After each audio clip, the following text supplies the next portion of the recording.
Hi everyone, this is Dee from Passion for Paper Beads on Etsy.com.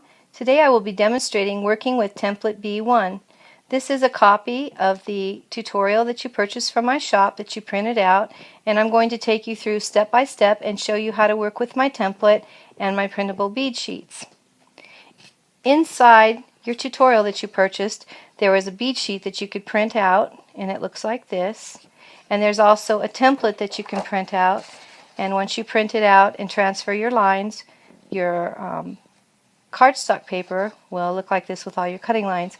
What you want to do is you want to take the unprinted side of your template and the unprinted side of your bead sheet and put them together, like so. You want to line up all the edges.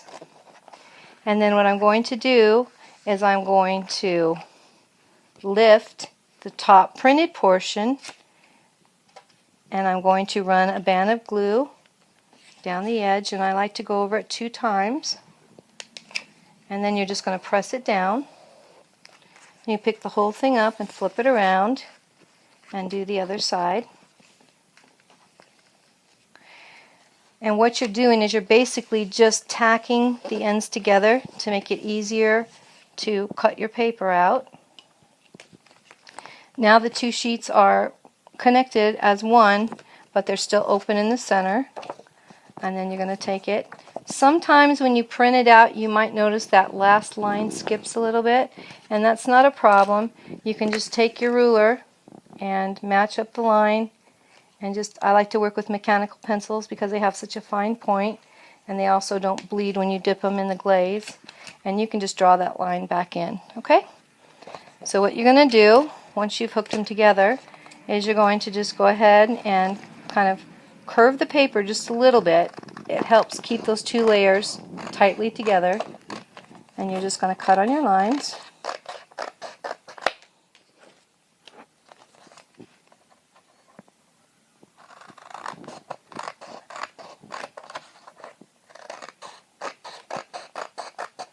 I'm only going to be cutting out 2 strips, so I can show you the difference between the 2.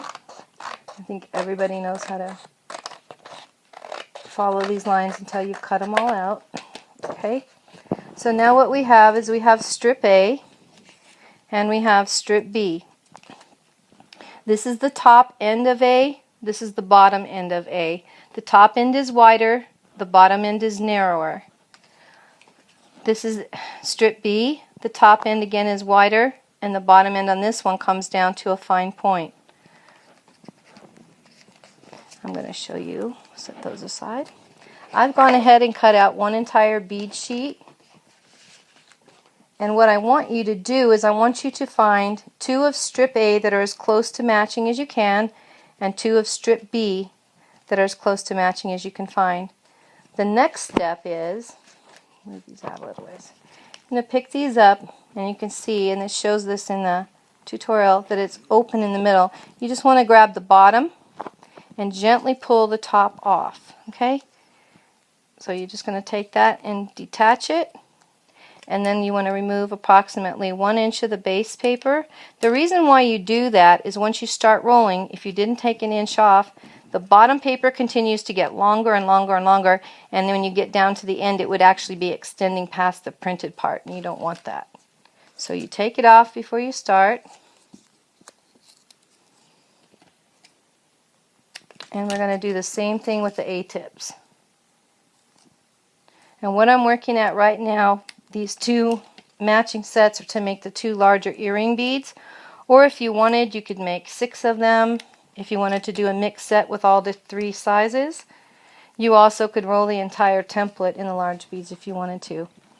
The bead rollers that I use come from C-Bar 5 Creations on Etsy. And this is what the whole set looks like.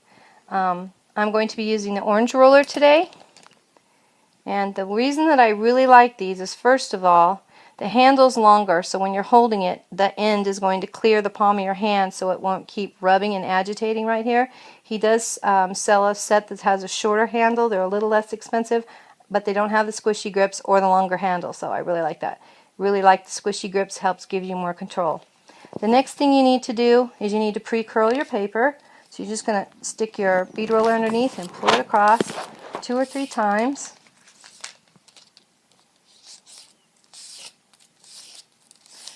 So they're curled, and you're going to do that to your strip A's also.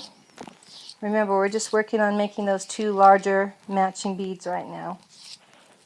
Okay, so I have 2 of my B's, 2 of my A's. And what you want to do is you want to put some glue on the end right here. A little bit of the base paper all the way to the end before you start rolling. And then you're simply going to slide your bead strip in the little slot in the bead roller. It slides right in. Go down at least halfway. Don't roll up here on the tip. It'll weaken your bead rollers over time. So stay in the middle or more towards the base right here. And I'm putting my pointer finger behind, my thumb on top, and I'm just sort of pinching and giving it a couple turns to get it started. You want to make sure that your paper doesn't wander to the left or the right. That would cause the end of your bead to come out one color. You want it to hide behind the printed part. So stay on center. You can keep rolling. I'm using this finger to stabilize it while I line up my papers.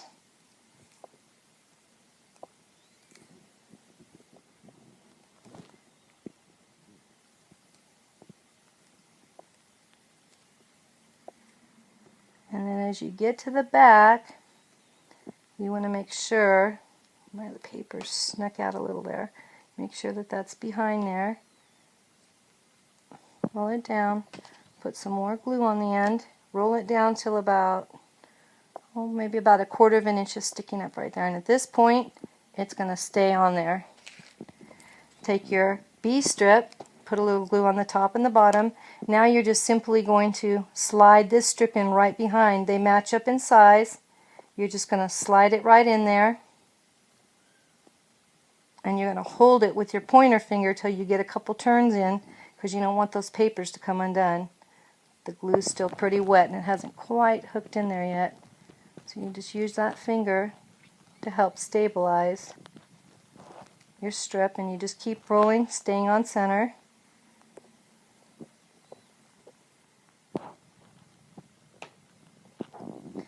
And then when you get to the end, you're going to put some more glue on the end.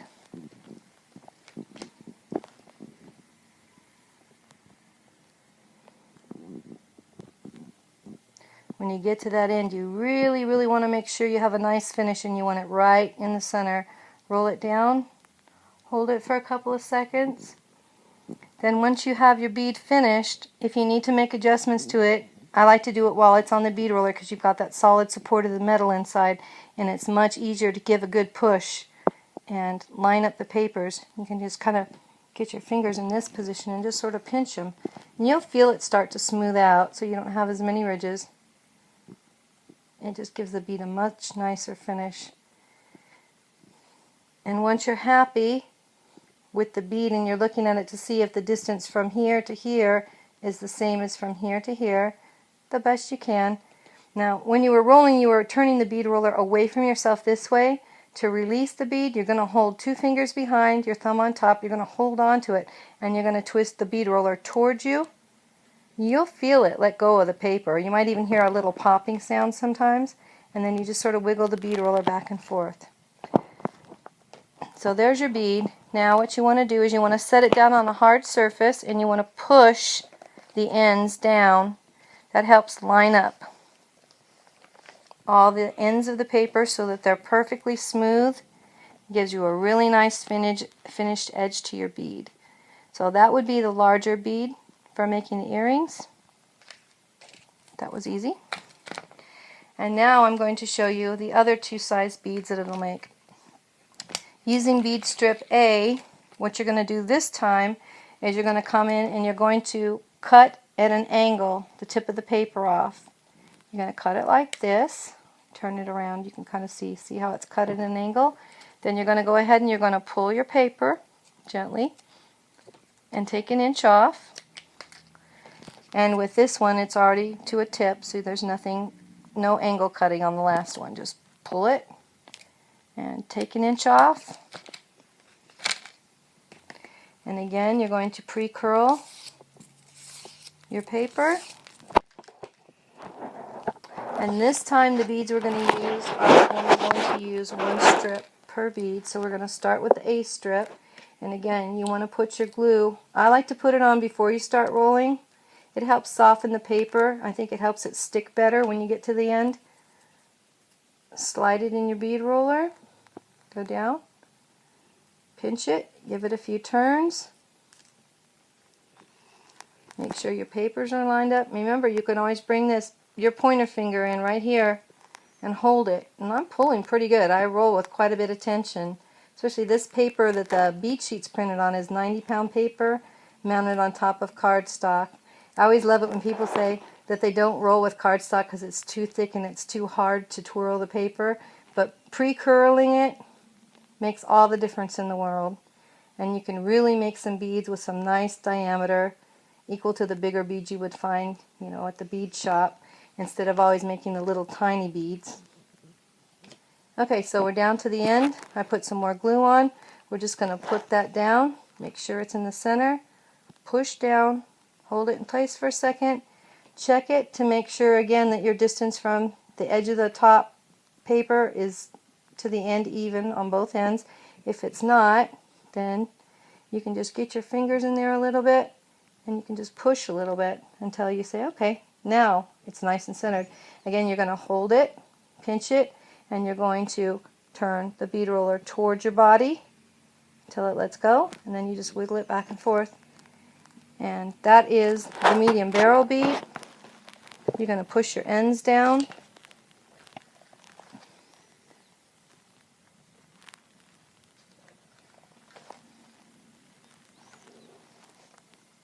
Everything's lined up.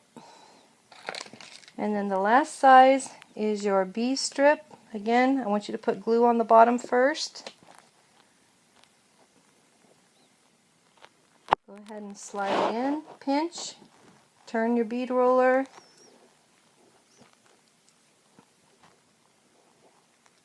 And this one is going to make a small saucer-shaped bead. And it looks really nice when they're all put together on the strand. So watch that bottom paper, making sure that it stays tucked underneath the printed part. On these smaller, narrower beads, sometimes it's easier to get it wandering to one side or the other, so you just got to keep an eye on it. And when you get to the back, make sure it's tucked under there. Add some more glue to the end and get your end tucked down. I find on these they usually don't need as much adjusting as the larger beads because they're so small that they're usually pretty well balanced. But if it does get off, again, you can just put your fingers up in there and push a little bit till you get it where you want it. Then you're just going to hold it and you're going to turn the bead roller towards yourself, pinching it, and then wiggle it back and forth. Keeping your fingers on it and pinching it while you're doing that will really help you not to distort your bead as you're removing it from the roller. Then again, you just push down on a hard surface to line up all your ends, and there you have your little saucer-shaped bead. So at this point, you would just continue rolling all your beads. If you wanted to make more of the large beads like we did the first time for the earrings, you could make as many as you want. You could roll the whole template in this size, or you could skip this bead altogether and you can just make them all the medium barrel and the small round. So there's quite a bit of room to play with this. And then when the beads are all finished, this is what the strand would look like when everything's all done. If you continued rolling it, making the two larger beads for your earrings, this is what you would end up with. So you can see the two larger earring beads, the small saucer beads, and the barrel beads all through there. There's plenty of beads here to make a double strand bracelet with matching earrings, or you could make a necklace. I think it looks kind of nice just hanging with the two larger ones at the top and all the different graduated sizes to the side. I really like that look. And you just get an idea. If you wonder what it might look like, you can just drape it over your wrist and take a look. And I see a lot of potential there for a really nice bracelet. I'm going to show you a couple other sets that have been used with the